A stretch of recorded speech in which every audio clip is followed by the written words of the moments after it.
तो क्या ईमू एक पैरेट है? पायरेट नहीं, पैरेट। सब लोग सोच रहे हैं कि ईमू कोई डीमन है, कोई गॉड है या फिर इमॉर्टल किंग है, लेकिन इंटरनेट पे एक नई थियरी रिसेंट में वायरल हो रही है कि ईमू एक पैरेट है। शुरुआत में तो सुनने पे थियरी बहुत ज्यादा मजाक लगती है, वाहियात लगती है, लेकिन अगर इसके डॉट्स को कनेक्ट करा जो इन्होंने किया है फैंस ने, और इसको मतलब अगर ध्यान से ऑब्जर्व करा जाए तो बहुत ज्यादा इग्नोर किया था, लेकिन अभी रिसेंट में जो इसको मैंने दोबारा से पढ़ा तो भाई मेरे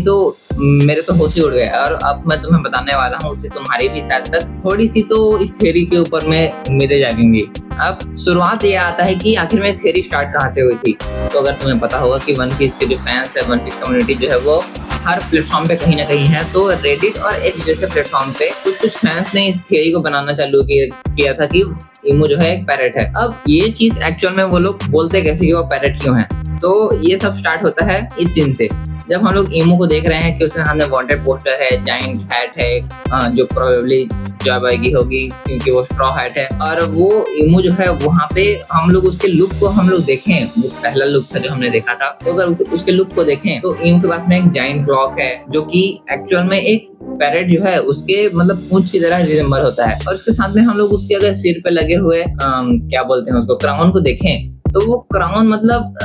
अगर ध्यान से उसको देखा जाए, उसको ऑब्जर्व करा जाए, तो वो सिर्फ एक क्राउन फील नहीं होता है, एक पैरेट होता है इस स्पीसीज का। तो ये पैरेट जो होता है वो मतलब उसके जो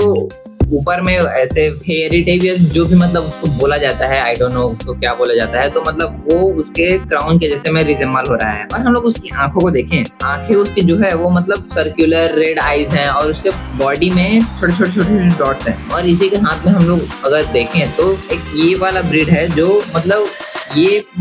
ये ब्रीड वाला पैरेट जो है वो मतलब उससे मतलब रिजेंबल भी करता है। और ये थ्योरी बहुत ज्यादा मतलब अग्रेसिव और ज्यादा हो जाती है जब हम लोग ये देखते हैं, गूगल में जाके मतलब सर्च करें पैरेट, तो पैरेट का जापानीज में मीनिंग होता है ओमू, और ईमू और ओमू में बस ओ और ई का ही फर्क है, सॉरी आई का ही फर्क है। तो ये मतलब बहुत ज्यादा मतलब रिजेंबल करता है इस थ्योरी के साथ में। और हम लोग ईमू के रूटीन को भी एक्चुअल में देखें तो ईमू जो है वो वर्ड्स को मिमिक करता है, जैसे कि वो वीवी वगैरह वगैरह करके मतलब कुछ वर्ड्स को मतलब मिमिक करता है, रिपीट करता है, वो रिपीटेटिव मतलब वर्ड्स का यूज करता है। और उसके साथ में हम लोग उसके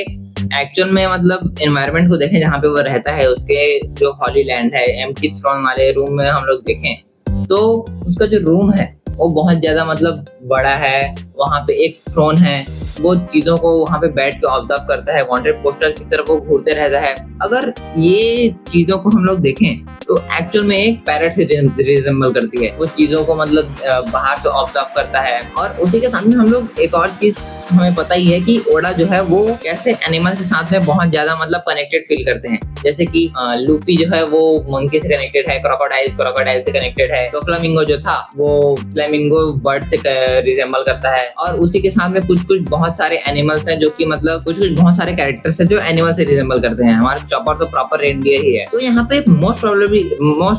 ये हो सकता है कि हम इस वाले इमेज को जब हमें पहली बार दिखाया जाता है जहाँ पे जॉयबॉय और ईमू एक दूसरे से मतलब बात कर रहे होते हैं, तो ये कॉन्वर्सेशन देख के ऐसा लगता है जैसे कि ये इमेज आधा इमेज है या फिर एक छोटा सा उसका हिस्सा है। और अगर एक्चुअल में देखा जाए जॉयबॉय के कंपैरिजन में ईमू जो है वो बहुत ज्यादा छोटा फील होता है। तो जो राइट साइड में हम थोड़े ब्लैक चीज देख रहे होते हैं, वो पता नहीं क्या है, हमें पता नहीं। तो अगर इस इमेज के सामने उसको मैच किया जाए तो वो जो है वो जॉयबॉय का हाथ, और ईमू जो है वो एक पैरेट है और वो उसके हाथ के ऊपर में से बैठा हुआ है और जॉयबॉय उससे बात कर रहा है। अब हम लोग अगर पुरानी मूवीज और पुराने मतलब टेक्स्ट के हिसाब से अगर लें तो जो पैरेट है मतलब एक पायरेट के साथ में हमेशा एक पैरेट होता है। पुरानी मूवीज अगर तुमने देख के रखी है पैरेट वाली, पायरेट के पास में हमेशा एक पैरेट होता है। तो यहाँ पे क्या सही में मोस्ट लाइकली ईमू एक तोता है, जो मतलब ईमू एक पैरेट है जो जॉयबॉय का है, और उसी ने मतलब किसी तरीके से मतलब इंटेलिजेंस हासिल कर ली, या फिर उसने कोई हाई लेवल का डेविल फ्रूट ईट कर लिया। हमें तो यहाँ पे वन पीस में ये भी पता है कि वन पीस में शॉर्ट्स तक डेविल फ्रूट को ईट कर सकती है, हमने ये शैमरॉक के केस में देख के ही रखा है। तो यहाँ पे मोस्ट प्रोबेबली ईमू ने कोई मतलब इमू जो कि एक पैरेट है, उसने कोई डेविल फ्रूट ईट कर लिया जो कि एकदम मतलब हाई लेवल का है, और उसने उसको करप्ट कर दिया, जिससे मतलब इमू ने जॉयबॉय को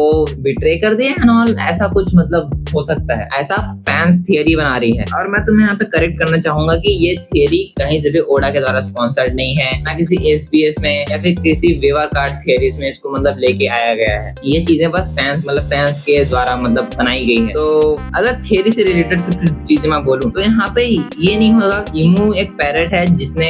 एक हाई लेवल का डेविल फ्रूट ईट किया है, नहीं। इमू जो है वो एक नॉर्मल आदमी ही है या फिर वो जॉयबॉय के क्रू में था, बट इमू ने जो बाद में डेविल फ्रूट को ईट किया, वो डेविल फ्रूट उसको ऐसी पावर देता है कि वो मतलब वो डेविल फ्रूट के अंदर में मतलब ऐसा था कि वो उसको ऐसा नेचर देता है जो एक पैरेट के जैसा है। और इसी के साथ में वो इमू जो है वो सभी चीजों में ट्रांसफॉर्म भी हो सकता है, मतलब वो डेविल फ्रूट बहुत ज्यादा गॉड लेवल का था। इमू जो है वो कुछ भी कर सकता है, उसने अपनी बॉडी को ट्रांसफॉर्म भी कर सकता है, और उसी के साथ साथ में वो तो पैरेट का नेचर ही प्रोवाइड करता है, कि हमने लूफी के केस में ऑलरेडी देख के रखा है। लूफी जब नीका फ्रूट को ईट करता है तो उसके जो उसकी बॉडी में चेंजेस आते हैं वो मतलब स्ट्रेची होता है। वही सेम चीज यहाँ पे इमू के केस में होगी। इमू ने जब डेविल फ्रूट को ईट किया तो डेविल फ्रूट उसको वही वाला मतलब उसका नेचर उसको ऊपर में टेक ओवर कर लेता है कि वो एक पैरेट के जैसे में बिहेव करने लगता है, या फिर वो क्या पता पैरेट जैसा ही दिखता होगा। तो इसके साथ में मतलब ये थियरी मतलब कनेक्ट कर सकते हैं इसके साथ में। लेकिन मैं एक्चुअल में अगर अपने ऑनेस्ट थॉट, अपनी ऑनेस्ट ओपिनियन दूं तो मुझे नहीं लगता कि अपने फाइनल विलन को ये लोग पैरेट के रूप में दिखाएंगे, और अगर दिखाएंगे भी तो